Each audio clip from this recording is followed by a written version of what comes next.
Hello learners, welcome to our channel एडविस Pawan. I hope आप लोग सभी को अच्छे होंगे। आज हम लोग Jharkhand council of educational research and training Ranchi की ओर से जारी किया गया फर्स्ट टर्म एग्ज़ाम से रिलेटेड, जो कि करंट सेशन से है 2021-22 class 12 English score model question paper set 5 का प्रैक्टिस करने वाले हैं। ठीक है, जो हमारे जनरल इंस्ट्रक्शंस हैं एज इट इज़ सेम है। टोटल क्वेश्चंस 40 रहेंगे, प्रत्येक का एक एक मार्क्स रहेगा। 4 ऑप्शंस दिए गए हैं, हमको एक ऑप्शन उनमें से सही वाला चुनना है। ठीक है, ऑल क्वेश्चंस आर कंपलसरी, सारे क्वेश्चंस जो है वो हमारे कंपलसरी हैं। ठीक है, तो आइए हम लोग सेट 5 के आंसर्स को सॉल्व करते हैं, उनके सॉल्यूशंस को देखते हैं। और मैं आप लोगों को पहले ही बता देना चाहूँगा कि इसमें जो जो आपने जैसे और भी मान लीजिए वीडियोस देखे होंगे इससे सॉल्यूशन से रिलेटेड, तो किन्हीं किन्हीं सेट में क्वेश्चन में कुछ डाउट्स है। ठीक है, तो उन डाउट्स को भी क्लैरिफिकेशन किया जाएगा। ओके, तो देखते हैं। पहला, read the following passage and answer the questions that from 1 to 7, यानी 1 to 7 क्वेश्चन के लिए हमें इस पैराग्राफ को पढ़ना पड़ेगा। A poor farmer lived with his wife and son in a small village. एक गरीब फार्मर था, किसान था, वो अपनी वाइफ के साथ और अपने लड़के के साथ जो है एक छोटे से गांव में रहता था। ठीक है, फिर क्या होता है, one day exhausted by the heat. ठीक है, एग्जॉस्टेड बाय द हीट मतलब थका हारा, परेशान। गर्मी में कैसे हमारी एनर्जी जो है ख़त्म हो जाती है, तो उसी तरह से गर्मी से वो परेशान होकर क्या किया, he lay down under the shadow of a tree. एक पेड़ के नीचे, शेडो ऑफ ए ट्री, वो आराम करने लगा। टू टेक नैप, ठीक है, मतलब हल्की नींद। नैप मीन्स हल्की नींद हुआ, छोटी नींद टाइप से। आराम करते समय हम लोग की आंख लग जाती है, ठीक उसी प्रकार से। ऑल ऑफ ए सडन, उसी समय अचानक वो क्या देखता है, ही सो ए जाइंट कोबरा, एक विशाल कोबरा स्नेक जो है, सांप देखता है वो, crawling out of an ant hill. ठीक है, एंट हिल जो होता है वो चींटियों का जो टीला रहता है, उसमें से एक रेंगते हुए निकलता है बड़ा सा कोबरा।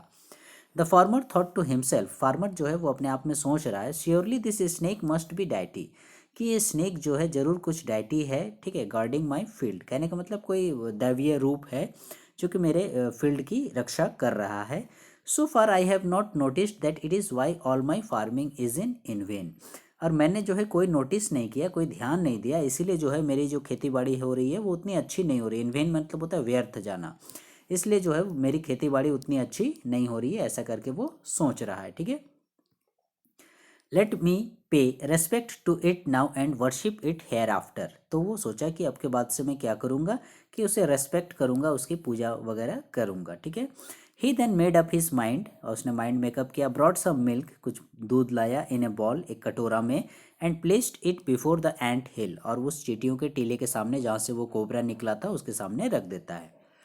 ही सेड अलाउड, और जोर से बोलता है, ओ लॉर्ड गार्डियन, ठीक है, ओ भगवान ऐसे करके, ऑफ माई फील्ड, मेरे खेत के देवता, I did not know you dwell here, मुझे नहीं पता था आप यहाँ पर निवास कर रहे हो।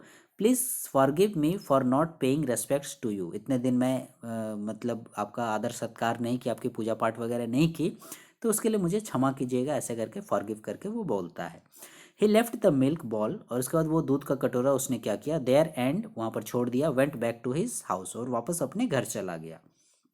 द नेक्स्ट मॉर्निंग, अगली सुबह वो क्या देखता है, ही वॉज सरप्राइज्ड, वो आश्चर्यचकित था, to see a gold coin in the bowl, और जिस दूध के कटोरे में वो बॉल जो वहाँ पर छोड़ के आया था, उसी दूध के कटोरे में वो क्या देखता है कि एक गोल्ड कॉइन पड़ा हुआ है। ठीक है, गोल्ड कॉइन, सोने का सिक्का।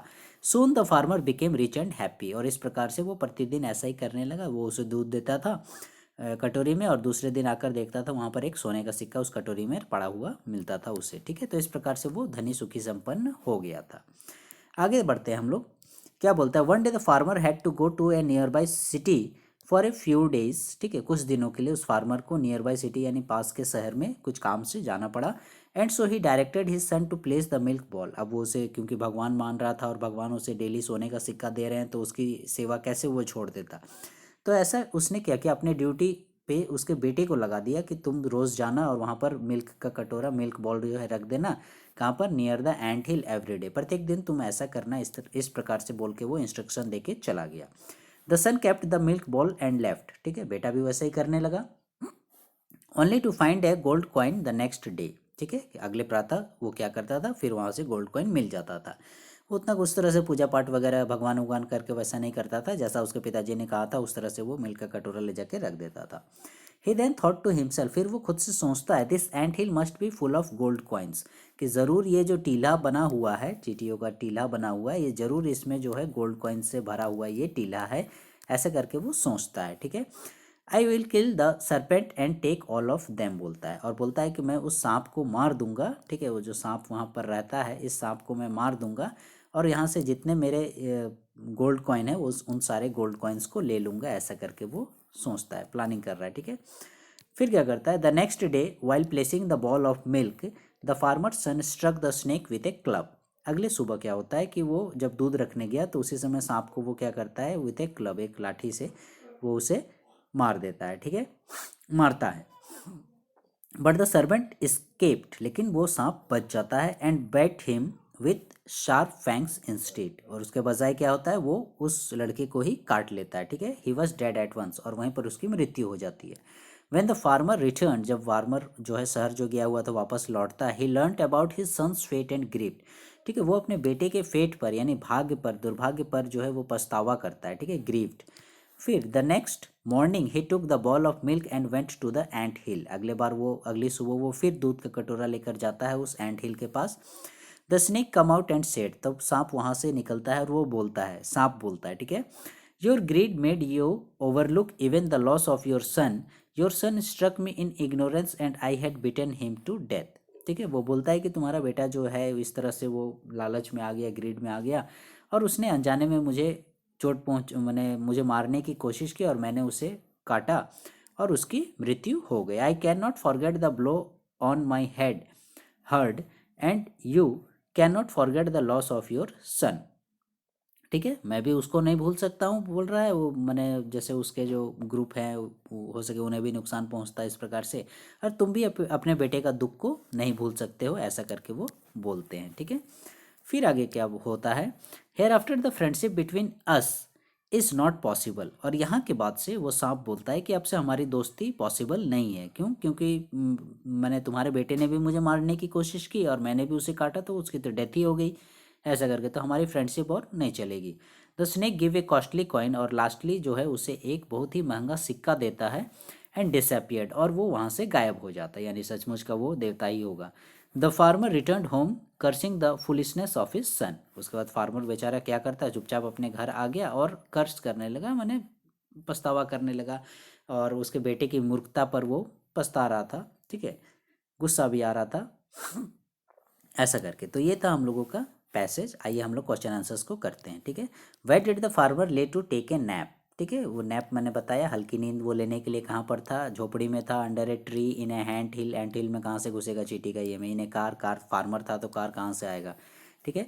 तो राइट आंसर क्या हो गया, under a tree, option number B is our correct answer. Question number 2, what did the farmer do to worship the cobra, ठीक है, उस कोबरा की पूजा करने के लिए वो फार्मर क्या किया, बिल्ट ए टेम्पल, मंदिर बनाया, नहीं बनाया, परफॉर्म्ड ए पूजा, ठीक है, पूजा तो करता था डेली, लेकिन परफॉर्म्ड ए पूजा करने का मतलब what did the farmer do to worship cobra, वो क्या किया उसको बोलता है, ठीक है, पूजा तो करता था लेकिन put a bowl of milk, वो put a bowl of milk जो है उसको रोज देता था, ठीक है। Erected an idol of the cobra, ये कोबरा का एक मूर्ति टाइप से बनाया, ऐसा नहीं, ठीक है, तो put a bowl of A milk, ठीक है। Question number 3, what did the cobra give in return of the milk, दूध के बदले कोबरा उसे क्या देता है, gold coin, gold ring, silver coin, gold x, ठीक है, सोने का जो है कुल्हाड़ी, नहीं, वो गोल्ड कॉइन देता है, ठीक है, option A is our correct answer. Question number 4 क्या बोल रहा है, what did the farmer son think on seeing the gold coin, gold coin को देखने के बाद फार्मर का लड़का क्या सोचा, थिंक, ठीक है, तो क्या सोचता है वो फार्मर का लड़का, someone else must be keeping the coin, कोई दूसरा कॉइन को रख देता है, the ant hill must be full of gold, ant hill जो है वो गोल्ड से भरा हुआ है, the ant hill contents a gold box, उसमें सोने का बक्सा है एंट हिल में, द कोबरा इज फ्रेंडली, या कोबरा जो है वो फ्रेंडली टाइप से है। तो राइट आंसर क्या होगा, the ant hill must be full of gold, वो ऐसा सोचता है, option number B is our correct answer. Question number 5, what did the son do to get all the gold, पूरा गोल्ड प्राप्त करने के लिए वो लड़का क्या किया, ही रिक्वेस्टेड कोबरा, ठीक है, रिक्वेस्ट करता है, नहीं करता है, he stole all the gold, सारा पैसा कर लेता है, नहीं, he tried to kill the cobra, yes, ये this is the right answer, option number C is our right answer, ठीक है, ऑप्शन सी जो है हमारा करेक्ट आंसर है, he tried to kill the cobra. Question number 6, the word nap in the paragraph 1 means, ठीक है, nap का meaning क्या होता है, मैंने पहले ही बताया, शॉर्ट स्लीप, ये देखिए option number C is our correct answer. Question number 7, the word exhausted, मैंने बोला एग्जॉस्टेड मतलब थका हारा, वो आराम करने लगा पेड़ के नीचे, पैराग्राफ 1 में इसका एंटोनिम बोल रहा है, ठीक है, हमें इसका एंटोनिम खोजना है, यानी उल्टा शब्द खोजना है, ठीक है। एंड किसका उल्टा खोजना है? एग्जॉस्टेड का। तो एग्जॉस्टेड का उल्टा हो जाएगा हम लोगों का स्टार्टेड नहीं होगा। नेक्स्ट पेज में देखते हैं फिनिश्ड, एनर्जेटिक, परफॉर्म, ठीक है। तो राइट आंसर क्या हो जाएगा मेरा? Option number C, that is energetic. This is our right answer. Exhausted माने थका हारा और एनर्जेटिक माने तो आप लोग समझ रहे हैं पूरा एनर्जी से भरा हुआ। Again we have a passage, फिर हमारे पास एक पैसेज आया है, देखिए आइए इसे सॉल्व करते हैं, उसके बाद फिर क्वेश्चन आंसर्स को करेंगे। क्या बोलता है? Life on our planet earth began with the sea, ठीक है। समुद्र से ही जो है हमारे प्लैनेट में, हमारे जो ग्रह है इसमें जो है जीवन शुरू हुआ। It is the birth place of life on the earth, और ये एक बर्थ प्लेस है, ठीक है। तो क्या है? सी, समुद्र, समुद्र के बारे में बोला जा रहा है, ठीक है। तो ये पैराग्राफ ही आप लोगों का सी से रिलेटेड है, समुद्र से। Earth is the only planet, पृथ्वी ही एक ऐसा प्लैनेट है ऑफ आवर सोलर सिस्टम, हमारे सोलर सिस्टम में, so far known which contains plenty of water, जहाँ हमें प्लेंटी ऑफ वाटर मिलता है, बहुतायत मात्रा में पानी की फैसिलिटी है। Which has made our earth colourful, जो कि हमारे अर्थ को कलरफुल भी बनाता है, pulsating with life of a vast variety, और विभिन्न प्रकार के वेराइटी ऑफ जीवन भी यहाँ पर मिलते हैं, विभिन्न प्रकार के स्पीसीज, प्रजातियाँ हमें देखने को मिलती हैं जल के चलते, ठीक है। एट प्रेजेंट, अभी की यदि बात करें, sea occupies about 70% of earth surface, ठीक है। अभी यदि हम लोग देखेंगे तो 70% लगभग हिस्सा जो है वो हम लोगों का समुद्र ने कैप्चर किया हुआ है, ठीक है, 70%। In the southern hemisphere it occupies more area than that of northern, और साउदर्न एरिया को यदि बात करें तो वो ज़्यादा एरिया को कवर करता है नॉर्दर्न एरिया के, यानी साउदर्न हो गया आपका दक्षिणी एरिया और नॉर्दर्न हो गया आपका उत्तरी एरिया, यानी दक्षिणी एरिया ज़्यादा कवर करता है समुद्र से। About 90% of the total water, और उस पानी का, जो समुद्र में जो पानी है, 90%, 97% of water on the surface of the अर्थ, यानी पृथ्वी में, पृथ्वी में जो पानी है उसका 97%, ठीक है, उसका 97% फाउंड इन द सीज, वो कहाँ हमें मिलता है? समुद्र में। एंड द रिमेनिंग 3%, और जो 3% बच गया, which is generally fresh water, जिसको हम लोग बोलते हैं, जो हमारे उपयोग में हम लोग यूज़ करते हैं पीने के लिए, नहाने के लिए, धोने के लिए, या जो भी चीज़ फ्रेश वाटर जो हम लोग यूज़ करते हैं, लेक, रिवर्स, पॉन्ड्स में मिलता है फ्रेश वाटर, ठीक है। सिर्फ 3% है, कितना कम है समझ लीजिए, ठीक है। 97% समुद्र में, लेकिन वो खारा है, हम लोग उसका उपयोग नहीं कर सकते हैं, ठीक है। 3% ही है जो नदियों में मिलता है, झीलों में मिलता है, तालाबों में मिलता है, ये सब में, ठीक है। तो ये सिर्फ 3% है। Sea has given food and shelter to countless creatures, और समुद्र जो है वो बहुत सारे काउंटलेस क्रिएचर, मतलब विभिन्न प्रकार की प्रजातियों को, जीवों को वो फूड यानी भोजन और शेल्टर यानी आवास प्रदान करता है। It is potential source of protein, ठीक है, और ये बहुत ही बहुतायत मात्रा में यहाँ प्रोटीन की सोर्स भी है ये। इन 1900 the world was only 150 crore, और यदि हम लोग 1900 ईस्वी को देखेंगे तो हमारी जो जनसंख्या थी वो 150 करोड़ के आसपास थी, ठीक है। लेकिन यदि अभी की बात करें, ठीक है, प्रेजेंट की क्या बोल रहा है? Now it is more than 560 crore, अब ये 560 करोड़ भी हो गया है। And is increasing at a very fast rate, और उसी गति से बढ़ भी रहा है। एज ए रिजल्ट, इसका परिणाम क्या हो रहा है? There is a terrible hunger in many parts of the world, जिससे विश्व के बहुत सारे हिस्सों में भुखमरी छा गई है। In Africa, Asia and South America, खासकर अफ्रीका में, एशिया में और साउथ अमेरिका में, इन जगह में millions of people do not get enough to eat, ठीक है, मतलब भरपूर मात्रा में या उचित मात्रा में इन्हें वहाँ पर भोजन तक भी प्राप्त नहीं है, खाने के लिए नहीं मिलता है। Many die of malnutrition, malnutrition मैंने होता है कुपोषण, बहुत सारे कुपोषण से मर जाते हैं। सी इफ़ यूज्ड साइंटिफिकली, और बोल रहा है कि हम लोग यदि सी का, समुद्र का वैज्ञानिक तौर पर यूज़ करें, जुडिशियली यूज़ करें, ठीक है, यानी उससे नुकसान न पहुंचाएं, meet most of our demands, तो ये हमारी बहुत सारी आवश्यकताओं की पूर्ति कर सकता है। तो this is the paragraph, let's solve the question answers. Choose the correct option बोल रहा है। Sky is the birth place of the earth, moon is the birth place of the earth, sea is the birth place of the earth, land is the birth place of the earth. तो according to the paragraph sea is the birth place of the earth, क्योंकि समुद्र की बात की जा रही है। 9 at present C occupies, ठीक है, कितना? About on the surface of the अर्थ, ठीक है, समुद्र जो है वो कितना हिस्सा को कवर करता है? तो दैट इज हमने पहले ही देखा, वो कितने परसेंट को करता है? 70%, यानी right answer is our option number B is our correct answer. Question number 10, which is the only planet that contains water, कौन सा एकमात्र प्लैनेट है जो कि वाटर कंटेन करता है, ठीक है, मैंने पानी पाया जाता है? मार्स, जुपिटर, अर्थ, वेनस। तो ये तो हम लोग जान रहे हैं, ये हमारी पृथ्वी ही है, that is Earth. Option number C is our correct answer. Question number 11, antonym of word plenty, plenty का एंटोनिम बोल रहा है, यानी उल्टा शब्द। एबंडेंट, ठीक है, प्लेंटी मैंने होता है बहुतायत मात्रा में, ठीक है, ज़्यादा मात्रा में, बहुत ज़्यादा। तो उसको हम लोग प्लेंटी बोलते हैं। तो हमें इसका एंटोनिम खोजना है, यानी उल्टा। तो एबंडेंट मने भी ज़्यादा होता है, एडुकेंट मने सफिशिएंट होता है, न्यूमरस भी ज़्यादा होता है, तो स्कैर्स। ठीक है, this is our right answer. Option number D is our right answer, यानी प्लेंटी का उल्टा क्या होगा, scarce. Option number D. Question number 12, choose the appropriate title for the given passage. Title बोल रहा है the sea life, southern hemisphere, shelter, आवास, lake river. ठीक है, लेक रिवर का ज़्यादा जिक्र नहीं किया गया है, तो सी लाइफ हम लोग दे सकते हैं। Right answer option number A. ठीक है, क्वेश्चन नंबर 13, नोट मेकिंग। अब देखिए हम लोग राइटिंग सेक्शन में आ गए हैं। In note making we should avoid, note making में हमें अवॉइड करना चाहिए, क्या करना चाहिए, कीवर्ड्स, टाइटल, लॉन्ग सेंटेंसेस और एब्रिविएशंस। सारे सही है, कीवर्ड्स भी यूज़ करते हैं, टाइटल भी यूज़ करते हैं, एब्रिविएशंस भी यूज़ करते हैं, सिर्फ लॉन्ग सेंटेंसेस यूज़ नहीं करते हैं। So the right answer is long sentences. Option number C is our correct answer. 14, a summary should contain, summary में क्या शामिल होता है, मतलब contain glossary, keywords, abbreviation, date. ठीक है, तो क्या शामिल होता है, मेनली कीवर्ड्स। ठीक है, समरी जो हम लोग लिखते हैं, जो कीवर्ड्स होते हैं उन्हीं का हम लोग समराइज करते हैं। Question number 15, which of the following is the most suitable salutation for letters to the editor. Letter to the editor लिखते हैं तो उसमें सैल्यूटेशन यानी संबोधन के लिए हम लोग क्या माने अप्रोप्रिएट है, यहाँ जो ऑप्शंस दिए गए हैं। मोस्ट रेस्पेक्टेड सर मैडम, ये नहीं करते हैं। Mister editor, mister editor Mrs, ये भी नहीं करते हैं।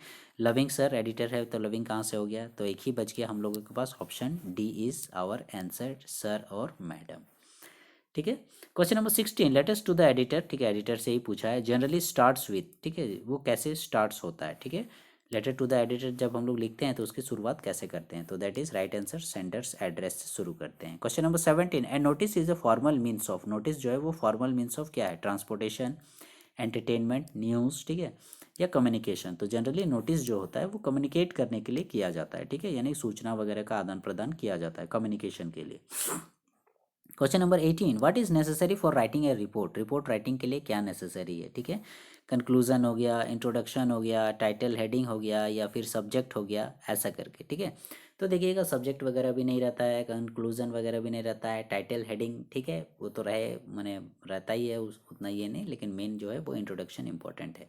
Option number B is our correct answer. Question number 19, what is written at the beginning of an article. Article का बिगिनिंग में क्या रहता है, एड्रेस रहता है, टाइटल रहता है, या दूसरे ऑप्शंस क्या है, सब्जेक्ट डेट। तो आर्टिकल में हम लोग सब्जेक्ट डेट वगैरह तो नहीं देते हैं, तो राइट आंसर क्या हो जाएगा मेरा, जो है वो टाइटल। ठीक है, आर्टिकल, आर्टिकल में सबसे शुरू में, फर्स्ट में। ठीक है, बिगिनिंग बोल रहे हैं, बिगिनिंग माने क्या, शुरुआत में, तो हम लोग शुरुआत में टाइटल देते हैं। Okay, question number 20, what is the setting of the last lesson. ये देखिए अब हम लोग यहाँ पर लिटरेचर सेक्शन में आ गए, चैप्टर में आ गए। ठीक है, चैप्टर से रिलेटेड अब हमें क्वेश्चंस करने हैं। What is the setting of last lesson, last lesson का सेटिंग क्या है। सेटिंग कहने का दैट मीन्स बैकग्राउंड। ठीक है, लास्ट लेसन जो चैप्टर है तो वो किस बैकग्राउंड पर आधारित है।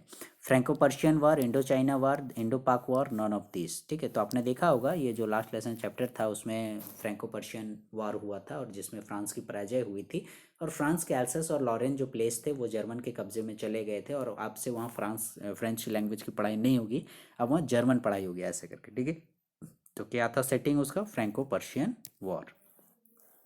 Option A is correct. 21, which country did French belong. French किस कंट्री से बिलोंग करता था। जाहिर सी बात है, फ्रांस की जो फ्रेंच लैंग्वेज बंद हुआ तो स्पेन, जर्मनी, फ्रांस, प्रोशिया नहीं होगा। ठीक है, राइट आंसर क्या हो जाएगा हम लोगों का, फ्रांस से वो बिलोंग करता था। Option C is our correct answer. Question number 22, is your school ready. Who asked this question, ऐसा क्वेश्चन किसने पूछा, इज योर स्कूल रेडी। तो साहिब्स मदर, साहिब्स फ्रेंड, मुकेश और साहिब, तो इसका राइट आंसर हो जाएगा हम लोगों का साहिब। ठीक है, साहिब बोलता है कि आपका स्कूल रेडी हो गया, ऐसा। ठीक है, ये उस समय की घटना है जब लेखक, याद कीजिए, वो साहिब को पाता है और वो बोलता है कि स्कूल नहीं जाते हो, ऐसा ऐसा करके स्कूल के विषय में बात होती है, तो वो बोलता है कि हाँ आस पास में हमारे कोई स्कूल ही नहीं है, क्योंकि वो Seemapuri, that is outer periphery of Delhi में रहता था, तो वहाँ झुग्गी झोपड़ी बस्ती टाइप से था, वहाँ पर कोई उस तरह से स्कूल वगैरह की फैसिलिटी नहीं थी। तो वो बोलता है कि हाँ स्कूल होता तो मैं जाता, तो स्कूल नहीं है, तो वो बोलता है अच्छा ठीक है स्कूल मैं बना दूंगा तो तुम जाओगे, ऐसा करके बोलता है। तो साहिब से जब उसकी दूसरी मुलाकात होती है तो फिर वो बोलता है कि इज़ योर स्कूल रेडी, आपका स्कूल बन गया, ऐसा करके वो बोलता है। ठीक है, तो कौन बोलता है, साहिब बोलता है। ठीक है, question number 23, the rack picker have no identity but they have. Rack picker का आइडेंटिटी नहीं है, कोई उसकी पहचान नहीं है, लेकिन उनके पास है परमिट्स, पासपोर्ट्स, राशन कार्ड्स और पैन कार्ड्स। ठीक है, ये वही क्वेश्चन है ठीक है। 23 और 24 ये दोनों क्वेश्चन, ठीक है, इन्हीं में डाउट है। देखिएगा आपने और भी यदि वीडियोस देखे होंगे तो उसी में किसी में जो है आप लोगों का जो आंसर के रूप में फर्स्ट वाले में किसी में परमिट्स बताया गया है और किसी में राशन कार्ड बताया गया है, और 24 में किसी में साहिब को बताया गया है आंसर में और किसी को मुकेश को बताया गया है। ठीक है, तो हम लोग इसका कहने का मतलब इसमें क्या बोल रहा है, the rack pickers have no identity. Rack pickers का आइडेंटिटी नहीं है, लेकिन उन लोग के पास है, क्या है, परमिट है, पासपोर्ट है, राशन कार्ड है, पैन कार्ड है, ये बोल रहा है। क्वेश्चन नंबर 24 बोल रहा है, who insist on being his own master. कौन ऐसा जोर देकर बोलता है कि वो अपना खुद का मास्टर बनेगा, ऐसा करके। साहिब बोलता है, मुकेश बोलता है, सविता बोलती है, नरेटर बोलता है। ठीक है, ऐसा करके। ठीक है, तो इन दोनों ऑप्शंस को तो हटा ही दो क्योंकि इसमें डाउट है। तो इन डाउट्स को मैं एग्जाम्पल के साथ क्लियर करूंगा और उसका प्रूफ भी दूंगा आप लोगों को कि कौन जो है अप्रोप्रिएट सही है। ठीक है, तो रैक पिकर्स 23 देखते हैं। The rack pickers have no identity but they have, ठीक है, उनका आइडेंटिटी नहीं है लेकिन उनके पास है परमिट्स, ठीक है, पासपोर्ट, ठीक है, परमिशन भी नहीं है क्योंकि उनकी पहचान ही नहीं है तो परमिशन कहाँ से मिलेगा, पासपोर्ट भी नहीं है, ठीक, वो तो रैक पिकर्स हैं, पासपोर्ट कहाँ से मिल जाएगा, पैन कार्ड भी नहीं है।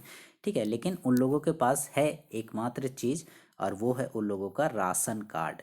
Option C is your correct answer. ठीक है, उन लोगों के पास राशन कार्ड है और इसी राशन कार्ड के आधार पर उन लोग का वोटर लिस्ट वगैरह में बनता है और वो लोग वोट देने के भी अधिकारी बन जाते हैं। ठीक है, तो ये वोट बैंकिंग के सब खेला है, तो ये उन लोगों के पास राशन कार्ड है। तो right answer option number C, आप लोग इसे मार्क कर लीजिएगा, नोट कर लीजिएगा। राइट आंसर जो है वो हमारा ऑप्शन नंबर सी है। ठीक है, क्या है, राशन कार्ड।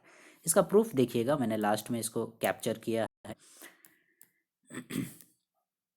ये देखिए, यहाँ पर देखिएगा आप लोग इस चीज़ में, ये जो पैराग्राफ है ये टेक्स्ट बुक का है, टेक्स्ट बुक से मैंने स्क्रीनशॉट लिया है और वहीं से देखिएगा। देखिए, 10,000 rag pickers they have lived here for more than 30 years without any identity. उन लोग के पास कोई आइडेंटिटी नहीं है, विदाउट परमिट्स, उन लोग के पास परमिट भी नहीं है, बट विथ राशन कार्ड, लेकिन राशन, बट विथ बोल रहा है, ठीक है, लेकिन राशन कार्ड है। तो ये तो क्लेरिफाई हो गया कि उन लोगों के पास राशन कार्ड है। तो ये 23 का आंसर क्या हो जाएगा हम लोगों का, राशन कार्ड। ठीक है, ration card, option number C is our correct answer. 24 देखते हैं, who insist on being his own master. ठीक है, खुद का मास्टर कौन बोलता है, साहिब बोलता है या मुकेश बोलता है। ठीक है, ये दोनों में डाउट है, तो साहिब नहीं बोलता है, इसका राइट आंसर हो जाएगा आप लोगों का option number B, that is Mukesh.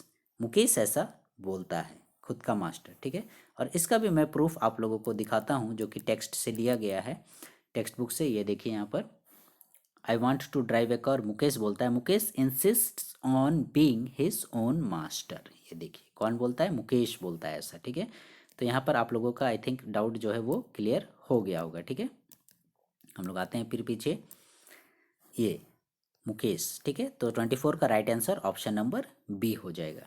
Clear हो गया। ठीक है, और आप लोग यदि कहीं पर नोट कर रहे होंगे तो इस चीज़ को ज़रूर नोट कर लीजिएगा क्योंकि इंपॉर्टेंट है, और मे भी हो सके एग्ज़ाम में आ जाएँ तो आप लोग का अच्छा हो जाएगा। और हो सके जो दूसरे स्टूडेंट्स लोग हैं उन्होंने दूसरे ऑप्शंस को सेलेक्ट किया होगा, वो उसे सही मान रहे होंगे, तो आप लोगों को 2 नंबर इसमें ज़्यादा मिल जाएंगे।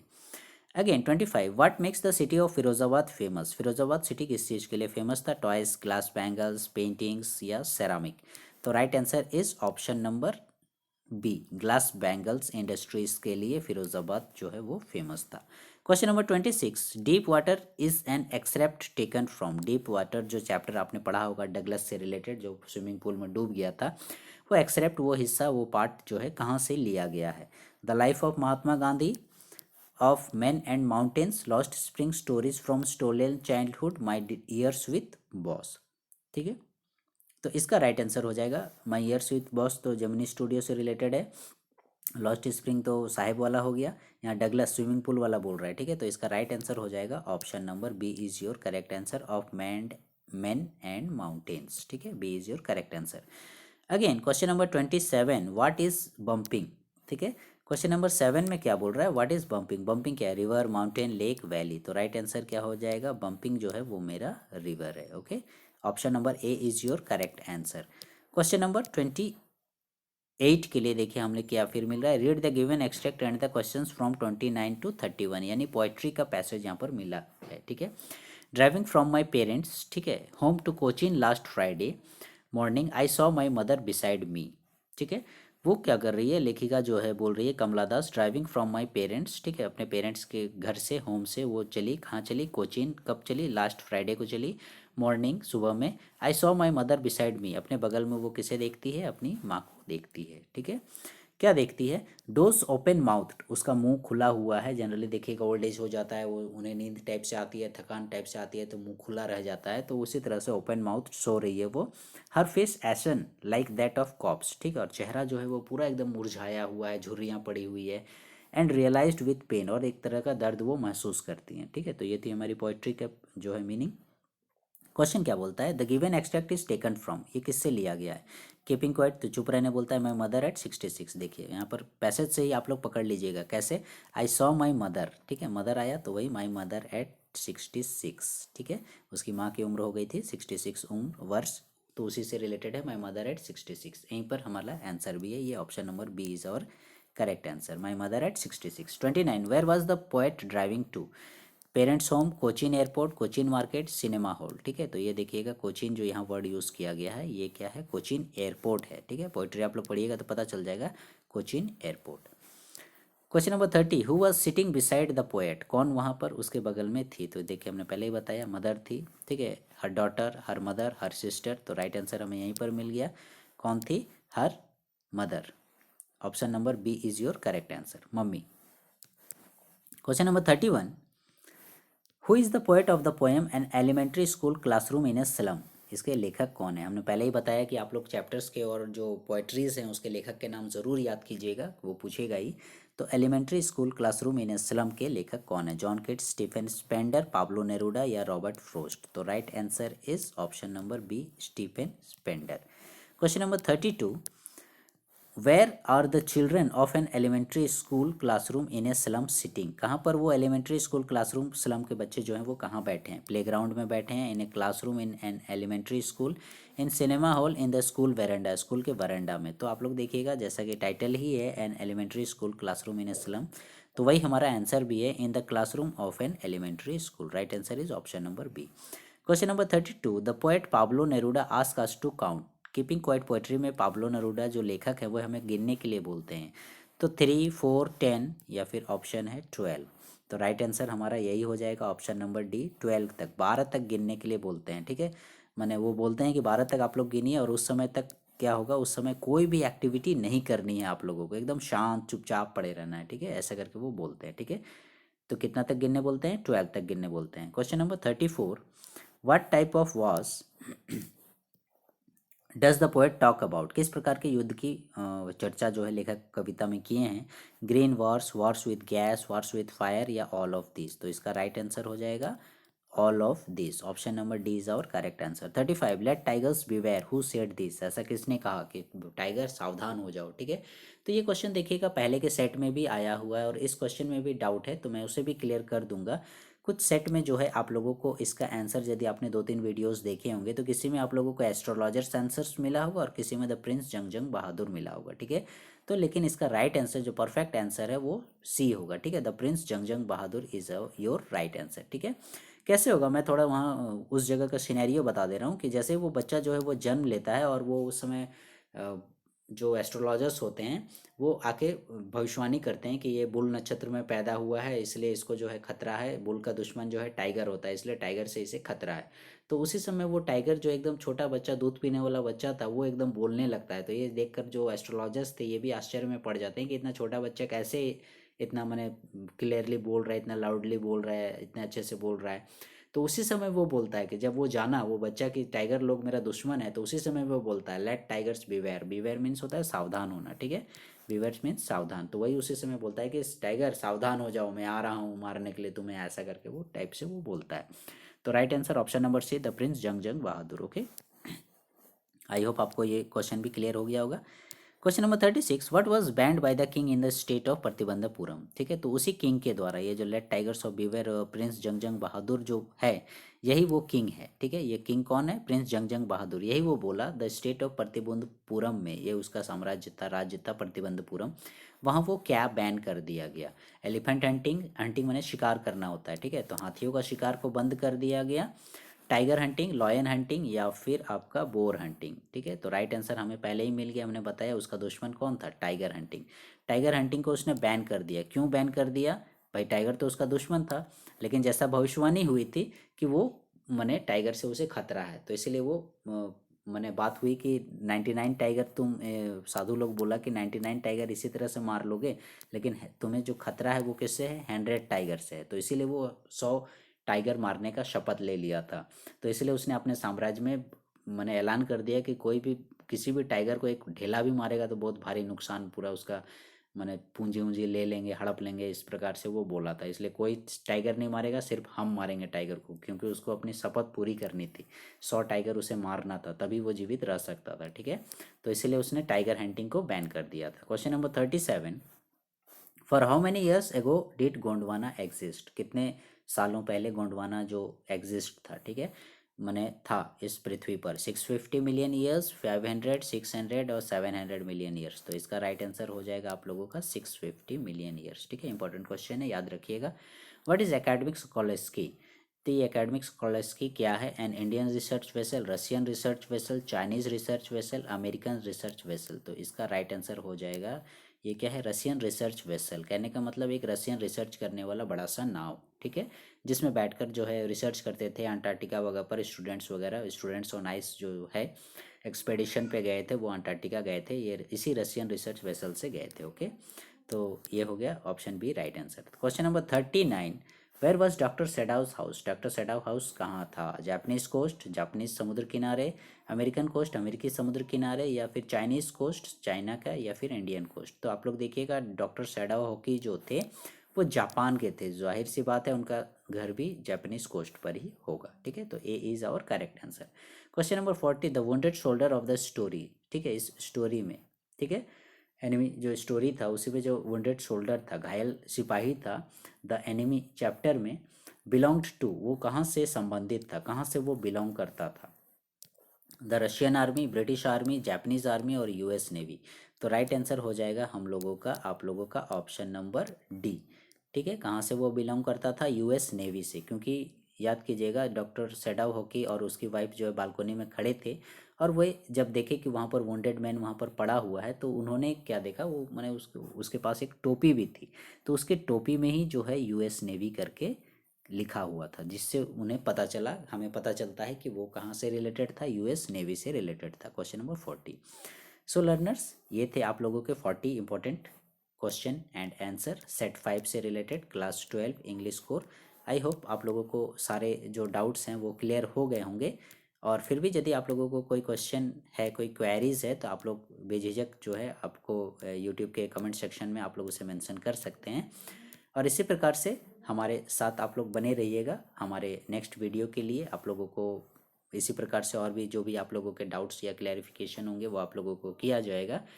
So learners, for the next video, please stay connected with our channel Advice Pawan, and please like, share, subscribe our channel. Thank you.